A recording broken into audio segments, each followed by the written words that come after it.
What's up, everybody? It's Luke James, not the singer. If you're looking to get your music reviewed, you can hit up this email that's right here. But today I'm going to hit you up with my thoughts and opinions on this new Dreamville compilation called Revenge of the Dreamers 3. Now, Dreamville is a label that was started by J. Cole and his manager, and it consists of all these people: J. Cole, Boz, Kaz, Loot, Ari Lennox, Jid, Earth Gang, and a guy who I think is very slept on because I loved his Elephant Eyes album. I'm talking about Omen. So naturally, all these artists are featured on here, and then you're going to have a gang of other artists as well. So this review might be a little bit all over the place. I'm going to be looking at my notes a lot because there's like tracks that have 5 or 6 people on them. It's hard to keep track of what exactly everyone's doing. So just bear with me as we go down this because, like most compilations, this can be a little bit of a clusterfuck. But I want to start off talking about some of the tracks that I really liked on here, including the single Down Bad. I really like this production. It has a little bit of an old school feel to it with that stab on the production, and you're getting some pretty crazy verses from Jid, Cole, and Johnny Venus. I thought all 3 of them snapped on this. Rapid flows, piecing together a lot of technical skills, so they were really just showing what they could do in regards to straight up spitting. You're going to get a lot of that throughout this project. And I also really like Self Love, man. This is a very smooth R&B joint where you're getting smooth vocals from Ari Lennox and Baby Rose. I'm not familiar with Baby Rose, but after hearing her on this, I really liked how she sounded because she has a little bit of a raw feel to her voice. Doesn't sound like anyone else that I've heard before, and I like when a voice has a little bit of rawness to it because it adds to the emotion and passion. So really liked her performance, and there's even a verse from Boz on this song that I thought was pretty decent. I actually think he's at his best when he's coming through on that more smooth stuff. So these were 2 tracks right out of the gate that I really enjoyed, and of course I got to shout out Sleep Deprived. I really like the groovy bass line on this one, and the verses we get from Mez, Loot, and Omen on here are some of my favorite ones. It really is just an introspective track where they're speaking on how hard they worked, some of the stress they went through, and basically how they felt sleep deprived because they were going that hard that they weren't sleeping that good. Sometimes that happens when you're passionate about something, and I think these 3 really killed it whenever they showed up on here, man. I especially like Mez on Costa Rica. That was another one of the singles, kind of a generic banger, not too much about the production really grabbed me on that one, but I like the memorable lines, like when he says, "Niggas got me tight like Arthur's fist," in reference to that meme, obviously, with Arthur having his fist clenched, and "not a nigga that you want to argue with, cause then you fucking with your future like Larsa Pippen shit."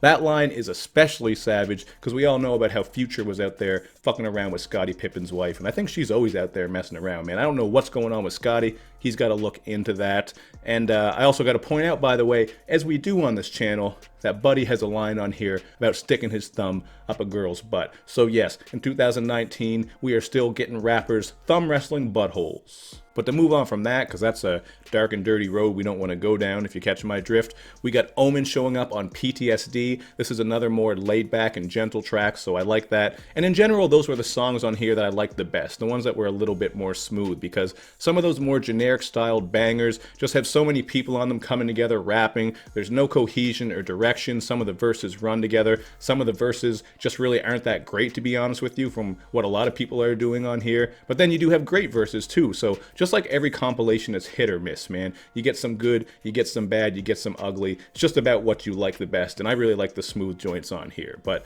that PTSD has some more great bars on it. That opening verse from Mareeba is really great. I hope I'm saying that name right, but that's a name I've seen before, so I got to stop sleeping on her. And I think Deontay Hitchcock may have had the best verse on this whole album, or definitely one of them, man. He's one of these artists who just has that very natural, effortless, and organic flow. That's something that I always look for in artists, so I like how he sounded as he was rapping, and he's just flowing about how he's struggling with his faith and trying to find himself. Another one of those tracks that's very introspective and has some content on it, so I do like the songs that are a little bit more content driven. Not that a bunch of these tracks get too deep, because they really don't, but they stick out a lot more to me than some of these tracks where, like I said, you just have a bunch of people coming together, spitting about whatever, you know, basically just having fun, and that's not something I'm going to hate on. Seems very clear they had fun making this project. All these people obviously came together to do this. There is a documentary and some footage out there just showing you how they did this, which, you know, can't be mad at that. I think that's really cool when rappers do that. But like I said, compilations, they can be very hit or miss. It's very rare that a compilation is really dope to me from beginning to end,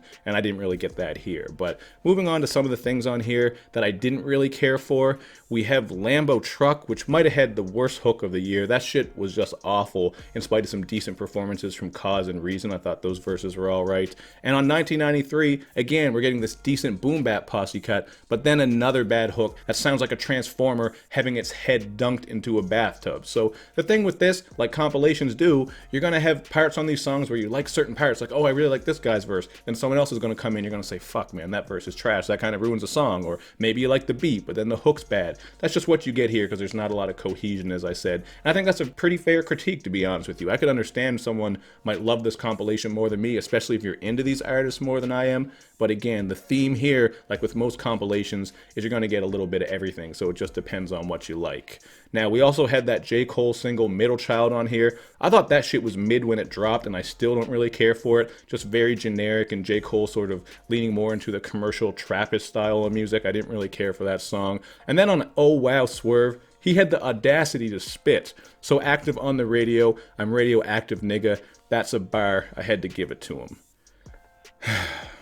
I just gotta assume he's trolling us because J. Cole's had some bad lines in the past. We know that. He's even joked about it before, how he said some bad lines. But that shit, to me, was just really bad. And the fact that he followed it up by saying, that's a bar, I had to give it to him, as if it's something great. I mean, he's gotta be trolling because that shit was trash. But thankfully, we do get a Maxo Cream verse on the end of this song. The beat actually picks up and gets harder. And Maxo Cream, he's one of my favorite upcoming artists, man. I really liked his album Pumpkin. I know he's got another one on the way, so I'm looking forward to that. And his verse on this was grimy as fuck, so I liked what he was doing. I think he saved that song, just like Vince Staples saves the song Rembrandt, Run It Back, because that first beat goes absolutely nowhere, just a very plodding and dull production in my opinion, but then once again the beat picks up and Vince Staples comes through with a hard verse. So again, that theme of liking certain parts of these songs and not caring for other parts. So to me it doesn't make for a very smooth listen, because it's not like I'm going to fast forward just to the end to listen to these parts of these songs. If they were separate, I probably would like them better, you know what I mean? But that's just how they did it. So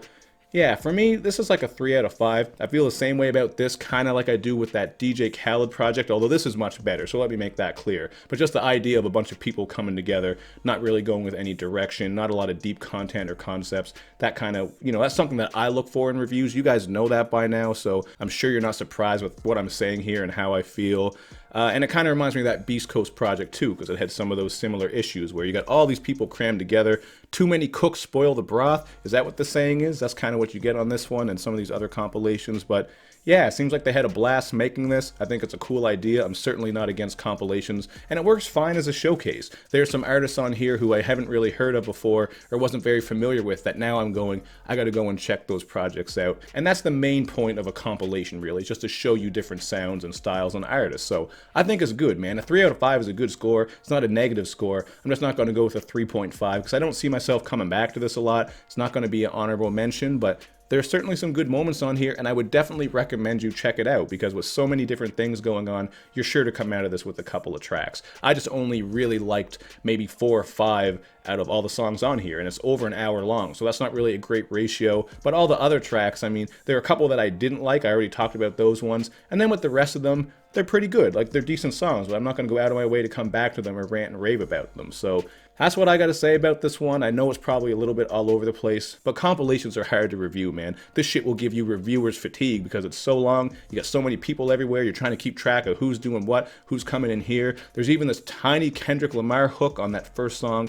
I forget what the title is called, but it had a really cool soul beat that I kind of liked. And you got the baby rapping on there, which was kind of interesting because pretty much every song I've heard from him sounds the same, so that was refreshing. J. Cole had a decent performance on there as well, and also Loot, so that was another song that was pretty cool. I'll put what the title is here with my words. I forget what it was, but anyway, man, we're going to move on. That is what it is. That's how I feel about it. Let me know in the comment section what you think, and make sure you do all that good YouTube and social media stuff where you show me love and you show me lots of it. Thank you for watching, everybody. I will see you next time.